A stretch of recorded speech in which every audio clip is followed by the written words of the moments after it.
G'day, I'm Kim, an Aussie artist using curiosity and a sketchbook to learn about the amazing natural world around me. In this series, I'm embarking on a personal project to nature journal the state and territory emblems of Australia.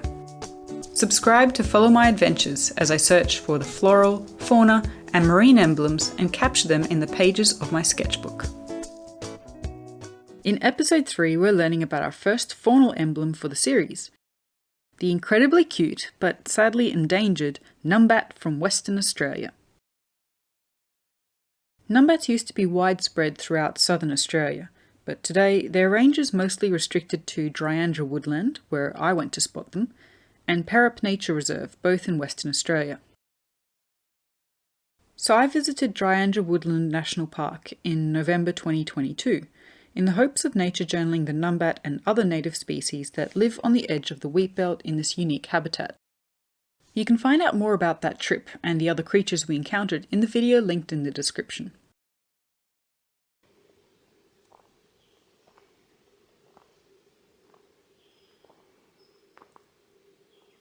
The numbat's population declined with the arrival of European settlers due to habitat loss and introduced predators such as foxes and feral cats. Today it's estimated that there's only about 1,000 left in the wild, and there have been recent efforts to reintroduce them to South Australia and New South Wales. In Western Australia there's also been successful conservation efforts to protect them from feral cats, and to understand them better by attaching radio collars.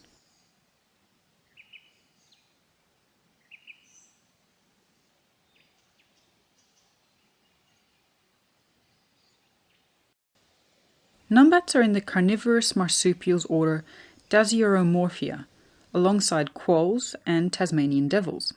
However, they are more closely related to the now extinct thylacine, the Tasmanian tiger. Most marsupials are nocturnal or crepuscular, meaning they're either active at night or during dusk and dawn. But numbats are one of only 2 marsupials that are strictly active during the day. The other is the musky rat kangaroo in Queensland. It does make searching for them easier at least. I believe this is a female, as the males have a telltale red chest that's stained due to an oily secretion from the sternal gland in the lead up to mating season. And we did spot one with that later on. These beautifully striped, small creatures have a bushy tail that's almost as long as their body, measuring up to a total length of only 35 to 45 centimeters. They also have a long, finely pointed snout and a distinctive black eye stripe that runs from their nose to the base of the ears. The word numbat comes from the Nyunga word numbat, but it's also known as the Walpurti in the Pichan Chachara dialect.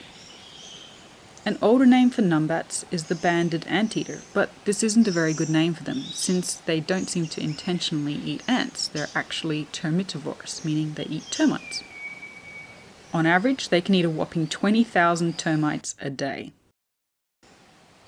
To do this, numbats use their incredibly long tongues coated with a sticky saliva. It's no coincidence that the preferred habitat of numbats today is therefore eucalypt woodland such as Jarrah and Wandoo, where they can shelter and nest in hollow logs as well as be close to their termite meals.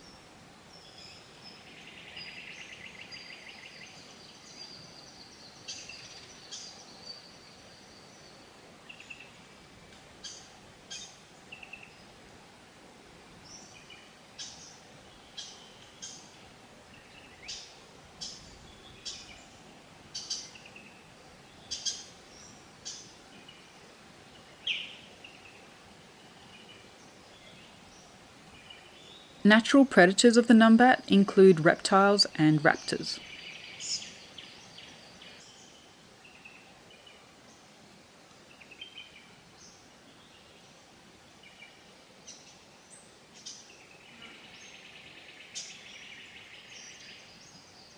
Numbat's colorations can vary from a reddish brown to a soft grey, with between 4 and 11 white stripes on their hindquarters.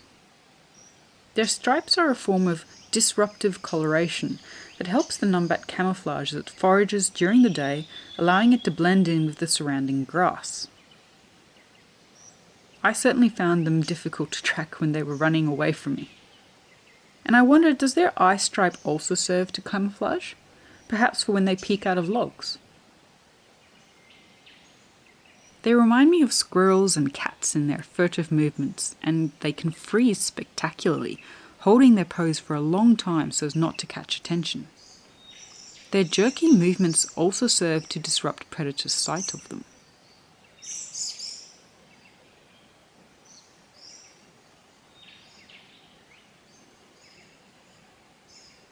Sitting up on the logs, their posture resembles a meerkat, but more statuesque.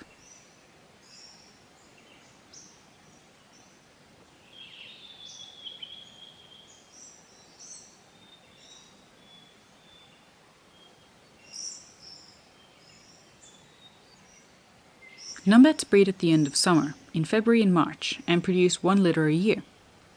They have a gestation period of 15 days, and then the young will crawl out and attach themselves to the teats until July or August.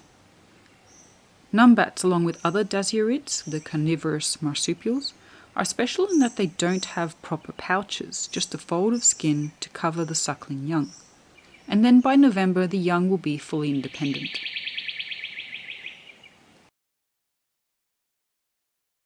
If you want to share your nature journaling pages of a numbat or your faunal emblem, then remember to tag me.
Numbats are sadly endangered and need our help to protect and restore their populations.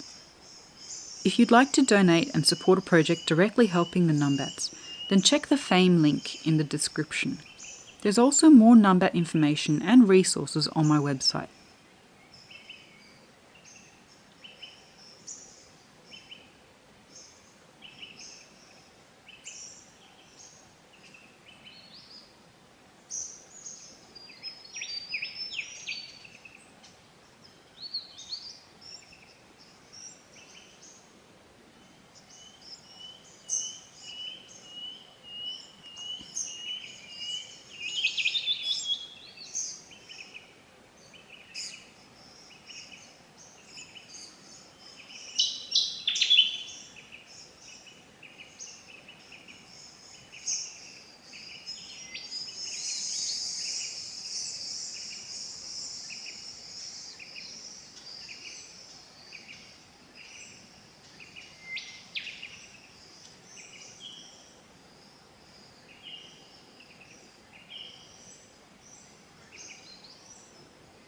Do you have an interesting observation, story, or fact that you'd like to share about numbats? Or a question to which you'd like to know the answer? Pop it in the comments below before you go. And finally, stay tuned for some more numbat art in the near future. Thank you for watching, and see you in the next video.